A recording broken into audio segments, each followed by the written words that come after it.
Hi guys! Another summer season is over, we have survived it, and we are back with an update about mistakes that tourists make when they visit Prague. If you don't want to ruin your vacation, watch this video till the end. So our first tip is jumping in front of a tram. Duh, of course you shouldn't jump in front of a tram, you might say. Well, let me explain. Trams have priority in Prague, which means they don't stop or slow down for pedestrians and other vehicles unless there is a traffic light. So sometimes tourists just try to cross the road in front of a tram, not thinking that the tram will not stop for them. Don't do that. Just saved a couple of lives. Feels good. Hello, this is Prague Hotline. How can we help? Hello, I just arrived to Prague and I would like to see Prague Castle, Old Town, Vyšehrad, Letna Park, maybe take a boat ride and go for a concert. In one day? Yeah, so what would be the best way to get around the city? That would be a jetpack. Funny, huh? Mistake number 2. Actually, one of the biggest mistakes you can make when you're visiting Prague. Coming here for a short period of time. By that I mean 1 or 2 days. It is simply not enough to see all the beautiful things that Prague has to offer. In my opinion, the optimal length of your vacation should be 3 to 4 days, but the longer the better. Hello, this is Prague Hotline. How can we help? Hello, I was trying to cross Charles Bridge, but the crowd was so dense, people just kept stepping over me. I'm sorry to hear that. Let me have a look in the calendar. It is October 3rd, public holiday in Germany and the end of Oktoberfest. Yeah, so what? You're lucky you are alive right now.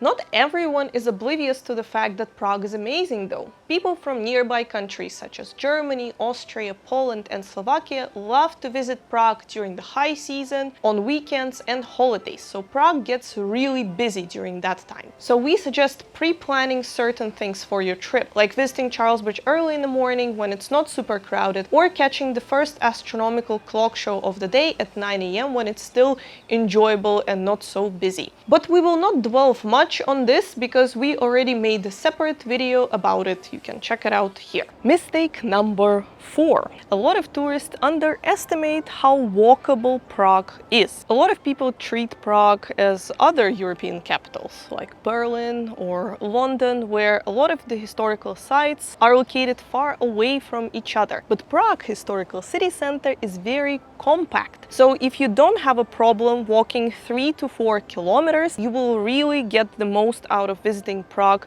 this way, by foot. A lot of people freak out when they come here and think that they need to get tickets for hop-on, hop-off bus, buy the day ticket for Prague public transport, get on a boat, get on a train, get on everything, order cabs. You don't need to do that here because you can just walk from one place to another. If you look this way, this is where the old town is located. We are now right below the Prague Castle. It would take you 30 minutes to walk from that side of the river to here. You might need to do a lot of climbing, don't underestimate that. But in general, you can cover a lot of Prague's historical city center by foot. For example, walking from here to here would take you just 10 minutes. Prague Hotline, how can we help? Hi, I would like to ask for a refund for the astronomical clock tickets. Okay, and what would be the reason for your refund? I can see the clock from the outside. That is correct, but what would be the reason for the refund? That's it. The clock is outdoors. I didn't need tickets to see it. Some people make a mistake of buying all the tickets to all of the attractions online ahead of time. This is mainly because they're afraid that they're gonna run out of tickets on the day of their visit, or there's gonna be a huge line of people or something like that. And this would make sense if you're visiting other cities. Like if you go to the Vatican Museum, it's probably better to book your tickets online ahead of time, but not in Prague. I can't go too much into details why buying tickets online for certain Prague sites can be problematic, because they're sold by other companies and I don't want to interfere with their business. But I'll just put it this way. If you want to visit a museum, a site, or certain attraction in Prague, it's not a problem to buy tickets on the day of your visit at the cash desk of that site and not use the services of the resellers. They won't run out of tickets, and most of the time the lines there are non-existent or they're not too long, with the exceptions of certain holidays like Christmas, when the line to see the Prague Castle interiors wraps around the St. Vitus Cathedral, but that's probably not your case. Prague hotline? Are you kidding me? How can we help? I was just yelled at in a restaurant that you recommended. And what is the problem? What's the problem? I thought you were sending me to a nice place, not to some hellhole. No, this is not what you asked for.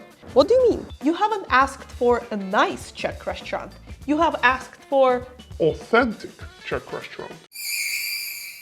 Very often people who travel here would like to taste some traditional Czech food in authentic Czech restaurant. So the problem arises here. This is how tourists imagine an authentic Czech restaurant. Nice, clean, friendly staff. And this is an authentic Czech restaurant according to most locals. No tinsel, straightforward service, affordable. So sometimes when tourists ask a local, can you recommend me an authentic Czech restaurant? A local thinks, oh, you like it rough, and send them over here. So my advice for you, dear tourists, would be, if you're asking a local for an authentic Czech restaurant, perhaps substitute the word authentic with nice, good, great, cool, anything, really anything. Because authentic to a lot of people will mean rough.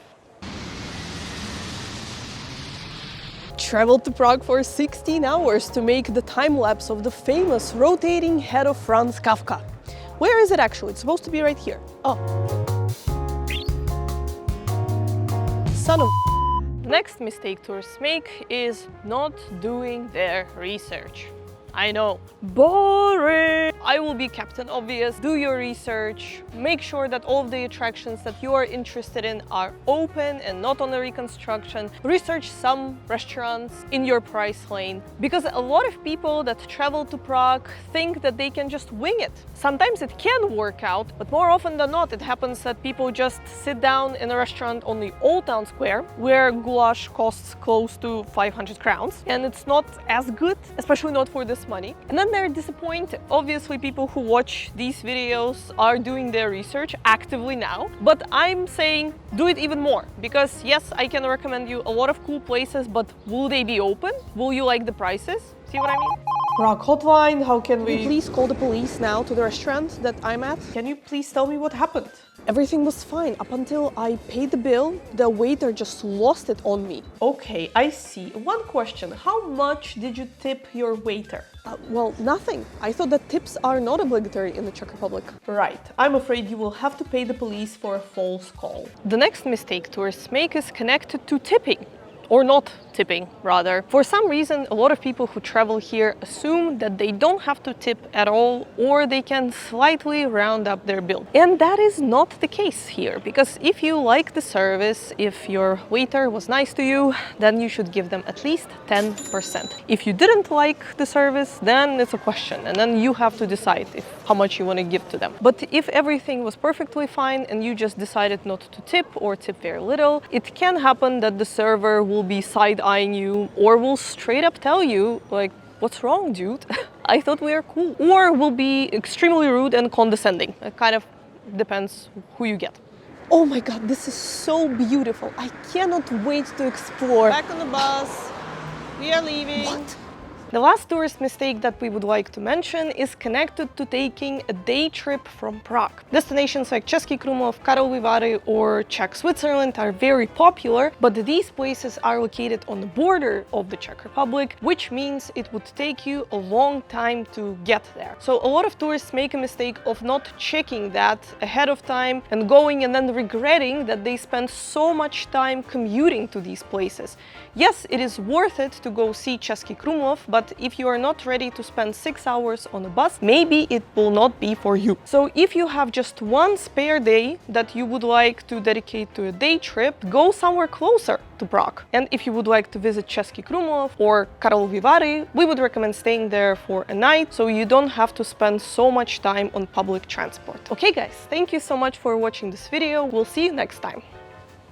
Bye! Well, I call it a successful day. I think I will ask for a raise.